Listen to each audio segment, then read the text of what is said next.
Okay, so in this video, we're going to explore how the West really transforms post-Civil War. So we're going to take a look at different aspects of the transformation of the West.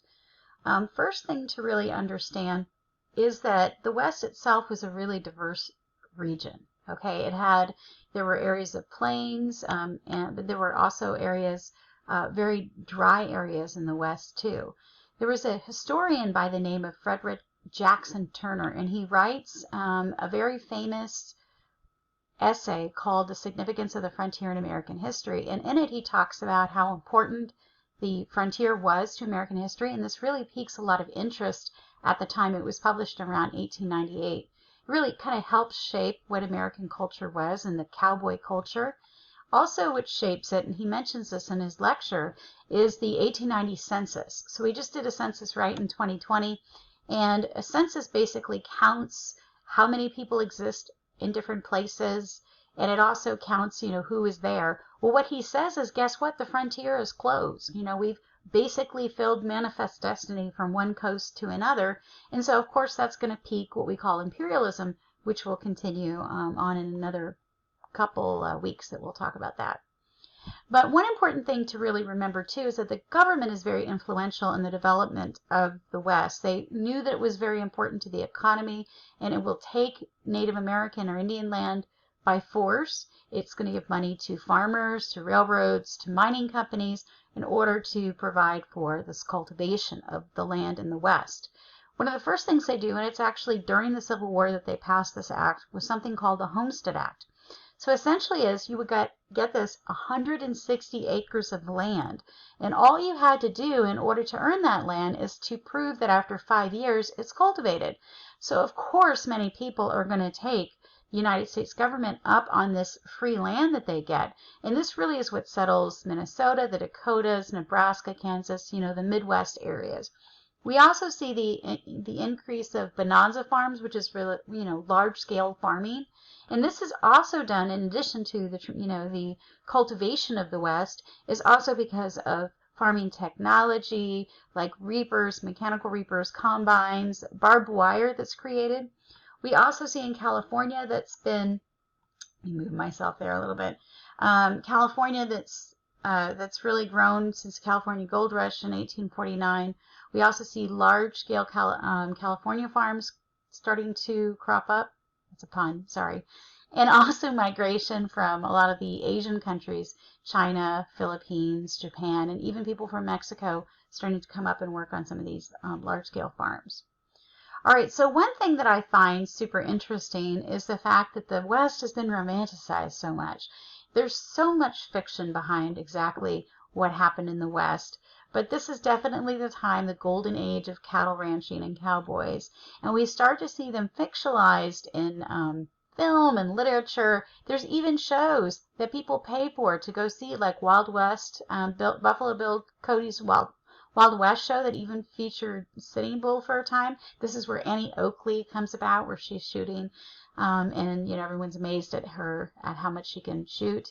But the reality of it was that it was really far from romantic. There was long-distance cattle drives were very difficult and arduous. And the other thing that's really interesting too is that really a lot of large corporations owned most of the West, or controlled a lot of it. A lot of the boom towns like Tombstone, for instance, were actually run by large-scale corporations. The other thing that's happening at the same time, obviously, is that Native Americans were on this land. So that meant the subjugation or the control of a lot of these Plains Indians. Now, if you remember, the Plains Indians are the Indians where they basically are very nomadic tribes that follow the buffalo. This is going to be really essential in understanding this. This includes the Cheyenne, the Comanche, the Crow, the Kiowa, the Sioux Indians. And essentially when people are moving out west, this kills their way of life. Specifically, the United States government actually had plans to destroy, and did destroy, the bison population. And when they do this, when they kill the buffalo, that essentially kills their entire way of life. Because what you might remember about 7th grade history is that all of the Native Americans in that area, they used every part of the buffalo, and when the intentional destruction of the buffalo occurs, this really destroys their way of life. We start to see many Native American chiefs like Chief Joseph with the Nez Perce publish things called Let Me Be a Free Man, in which was a series of letters begging the American government to let them have their land and let them, have the same freedom that white men had. There are also major Indian wars, and this happens really post-Civil War, in which the federal government launches attacks to force the Native Americans onto reservations, and eventually by 1890, the very last battle, this Battle of Wounded Knee, really is the final push that gets a lot of the Native Americans onto this land.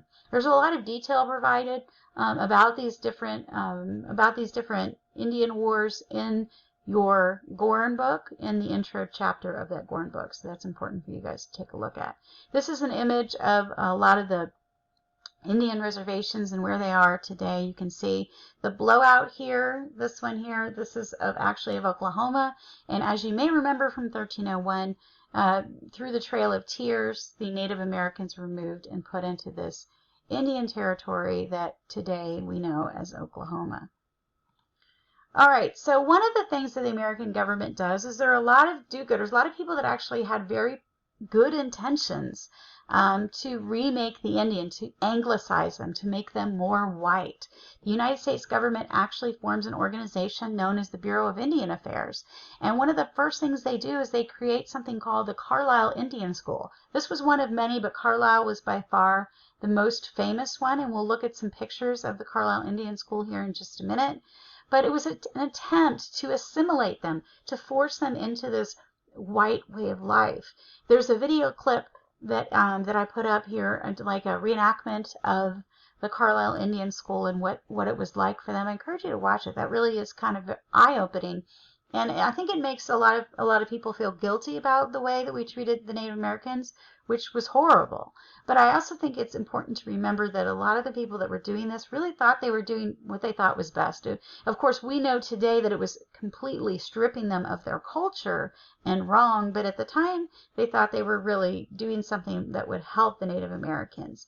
The other thing that the American government does to try to help the Native Americans was pass an act that was very similar to the Homestead Act. In 1887, they passed one to give Native Americans land known as the Dawes Act. Now what they did is they gave little parcels of land to each Indian family, and they would have to farm it just like the white farmers. Okay, a couple problems with this, all right? Number one, most of the people that got the land through the Dawes Act, most of the Native Americans, were nomadic hunters, so they didn't know how to farm. The other way is, if you think back to 1301 and the way that Native Americans operate, they don't operate family by family. They operate nation by nation as a community. They very much believe in communal property and communal work, and so this idea of farming like a white person was very difficult for them and didn't work. Most of the Native Americans actually lost their land. 86 million of the 138 million acres that were given to them were taken back because they couldn't cultivate them. So this is an advertisement here of some of the Native Americans that lost their land because they couldn't cultivate it. And sadly enough, too, the 14th Amendment, which we learned about, gave citizenship to African American rights, believe it or not, specifically excluded Indians. In the original 14th Amendment, that's of course gone now, but Indians don't get citizenship until 1924. I want you to think about that. That's insane when we think about that. They were the first people here, but we don't give them citizenship until 1924.